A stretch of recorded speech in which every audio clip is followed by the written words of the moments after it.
Bonsoir à tous, bonne année. Voici les titres de l'actualité d'ici que nous détaillerons dans quelques minutes. Du sport pour commencer avec la Laetitia Roux. C'est demain sur la station de Réalon, la célèbre course de ski d'alpinisme. On attend beaucoup de monde et quelques nouveautés. On y revient au cours du journal. Le nombre d'habitants dans le département a encore augmenté selon les chiffres publiés par l'INSEE.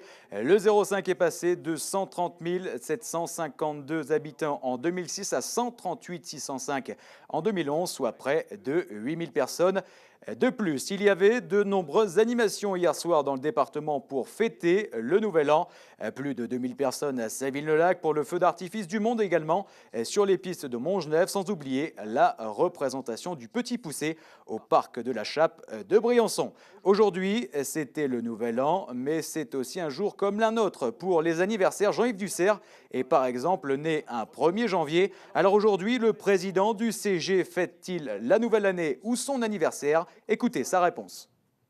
Eh bien, les deux à la fois, voilà. Je suis habitué à faire ainsi. Le 1er janvier, c'est à la fois la nouvelle année et c'est aussi mon anniversaire, donc il n'y a pas de fête spéciale. Voilà, on fête les deux en même temps. Voilà. Eh bien, moi, ce que j'attends pour cette nouvelle année, c'est d'abord d'avoir la santé et de pouvoir continuer effectivement à travailler dans de bonnes conditions. Moi, je crois que c'est primordial.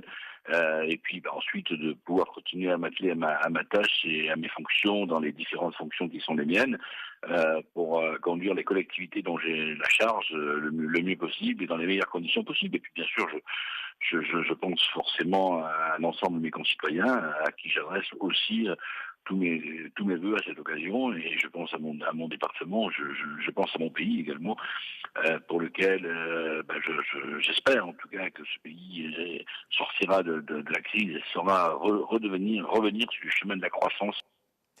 Allez, on termine avec cette information qui est tombée dans l'après-midi. Marie-Jeanne Faure, maire de Crévoux, et Christine Nivou, conseillère régionale et maire de Veynes, ont été nommées au rang de chevalier de la Légion d'honneur. Le CRU 2014 a été publié aujourd'hui au journal officiel. Alors cette distinction vient récompenser 42 ans de service pour Marie-Jeanne Faure et 35 ans pour Christine Nivou. Allez, l'actu d'ici est maintenant terminée. On passe à l'actualité nationale et internationale avec Dominique Le Guen ce soir. Pour le Nouvel An, le père Georges est de retour en France.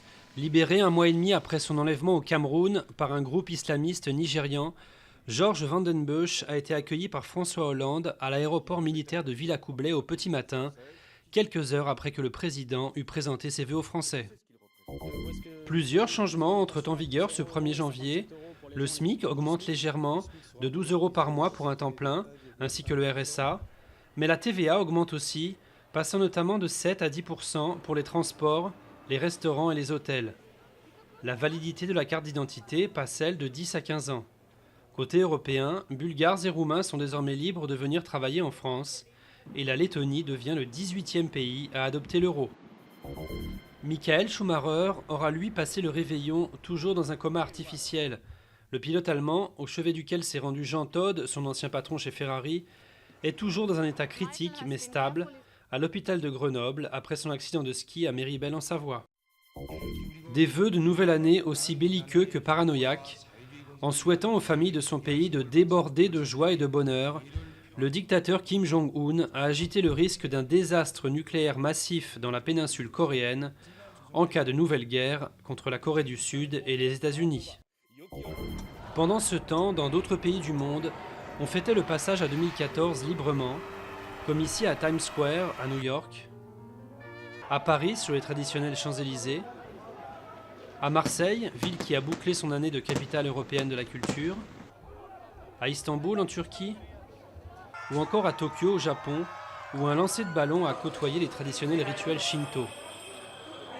À Kiev, en Ukraine, les opposants au pouvoir pro-russe en ont profité pour continuer à manifester. À Dubaï, le plus grand feu d'artifice du monde a célébré la nouvelle année. Et à Rio, pas moins de 2 millions de personnes ont festoyé sur la plage de Copacabana, où beaucoup n'ont pas hésité à se baigner. Ils étaient bien moins nombreux à se lancer à Dunkerque au matin, mais ils étaient aussi plus courageux, avec une eau à seulement 9 degrés. L'actu d'ici et d'ailleurs est maintenant terminée. Je vous donne rendez-vous dans une vingtaine de minutes pour le journal. Excellente soirée en notre compagnie.